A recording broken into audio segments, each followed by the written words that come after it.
ପ୍ରକୃତରେ ଦେଖିବେ ଆପଣମାନେ ଆଜି ଦିନରେ ବିଜେଡି ପାଖରେ କୌଣସି ମୁଦ୍ଦା ନାହିଁ। ଛୋଟିଆ ଛୋଟିଆ ନିରୀହ ଛୁଆଟା ମରିଗଲା ତାକୁ ନେଇକି ଏମାନେ ଗୋଟେ ମୁଦ୍ଦା କରିକି ରାଜନୈତିକ ଫାଇଦା ଉଠାଇବାକୁ ଚେଷ୍ଟା କରୁଛନ୍ତି। ସେ ତ ଗାନ୍ଧୀନଗର ସ୍କୁଲ ସେବାଶ୍ରମରେ 3 କ୍ଲାସର ପିଲାର ଦୁଃଖଦ ମୃତ୍ୟୁ ହୋଇଗଲା। ସେଥିପାଇଁ ଆମେ ସବୁ ମାନେ ଦୁଃଖିତ ଏବଂ ନିଶ୍ଚିତ ଭାବେ ଆମେ ଭାରତୀୟ ଜନତା ପାର୍ଟି ତରଫରୁ ବି ମାନେ ଗଭୀର ଶୋକ ପ୍ରକାଶ କରୁଛୁ। ଆଜି ଆମେ ଯେତେବେଳେ ସକାଳୁ ଶୁଣିଲୁ ଯେ ସକାଳୁ 7ରୁ 8ଟା ଭିତରେ ଘଟଣା ଘଟି ସାଙ୍ଗେ ସାଙ୍ଗେ ଆମ ଟିମ୍ ହସ୍ପିଟାଲକୁ ଯାଇଥିଲୁ। ଗଲା ପରେ ମାନେ ପ୍ରତ୍ୟେକ ଜିନିଷକୁ ଆମେ ଡକ୍ଟରଙ୍କ ସହିତ କଥା ହେଇଥିଲୁ। ଆଉ ଗୋଟେ ଛୁଆଟା ବି ଗୋଟେ ତାର କ୍ଲାସମେଟ୍ ପିଲାଟା ସେ ବି ଇଞ୍ଜୁର୍ଡ ଥିଲା, ତାକୁ କେମିତି ଆମେ ମେଡ଼ିକାଲକୁ ବ୍ୟବସ୍ଥା ମାନେ ପଠାଯାଇପାରିବ ତାକୁ ସେମାନେ ରେଫର କଲେ।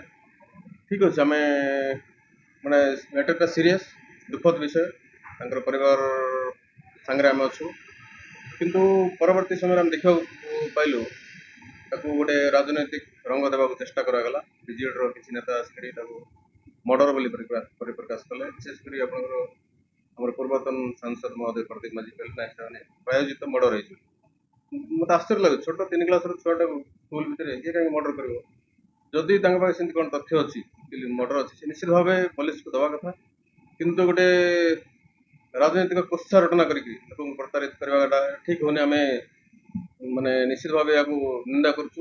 ଯଦି ପ୍ରତ୍ୟେକ ଆକ୍ସିଡେଣ୍ଟାଲ କେସ୍ରେ ପ୍ରତିଦିନ ତ ଆକ୍ସିଡେଣ୍ଟ ହେଉଛି, ପ୍ରତ୍ୟେକ ଆକ୍ସିଡେଣ୍ଟ କେସ୍ରେ ରାସ୍ତାରୋକ ହେବ, ମାନେ ବିଭ୍ରାଟ କରାଯିବ, ଏଟାକୁ ଆମେ ଠିକ୍ ମନେ କରୁନୁ ଆଉ ନିନ୍ଦା କରୁଛୁ ନିଶ୍ଚିତ ଭାବେ।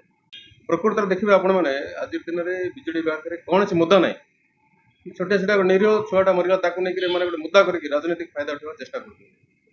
ଠିକ୍ ଅଛି, ଆମେ ମାନେ ଦାବି କରିବା କଥା ଯେ କିପରି ପିଲାଟା ଛୁଆଟା ମରିଗଲା ତାର ତଦନ୍ତ ହଉ, ପ୍ରକୃତରେ ତାକୁ ଥଇଥାନ କରାଯାଉ, ତାର ପରିବାରକୁ କେମିତି ସାନ୍ତ୍ୱନା ଦିଆଯାଇପାରିବ ଚେଷ୍ଟା କରିବା କଥା, ଦାବି ବି କରିବା କଥା। ଆମେ ତାକୁ ମାନୁଛୁ, ରାଜନୈତିକ ଷ୍ଟାଇଲରେ ସେମାନେ କରିବା କଥା। କିନ୍ତୁ ଅନ୍ୟ ପକ୍ଷରେ ମାନେ ରାଜନୀତି କରିବାକୁ ଚେଷ୍ଟା କରୁଛନ୍ତି। ଏମାନେ ଯେହେତୁ ଆଜି ତାଙ୍କ ପାଖେ କୌଣସି ମୁଦ୍ଦା ନାହିଁ, ବିକାଶକୁ ନେଇକରି ସମାଜ ପାଇଁ ଏମାନଙ୍କର କୌଣସି ଅବଦାନ ନାହିଁ।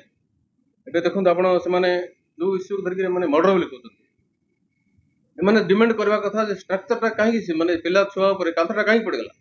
ସେ କାନ୍ଥ କିଏ ତିଆରି କରିଥିଲା? କାନ୍ଥକୁ ସେମାନେ ନିଜେ 2-3 ବର୍ଷ ତଳେ ତିଆରି କରିଥିଲେ। 3 ବର୍ଷର ଛୁଆ ଯଦି ଖେଳିଲେ କାନ୍ଥଟା ତାର ଉପରେ ପଡ଼ିଯାଉଛି, ମାନେ କେତେ କେତେ କ୍ୱାଲିଟି ଥିଲା ସେ କାନ୍ଥର ଆପଣ ଚିନ୍ତା କରନ୍ତୁ।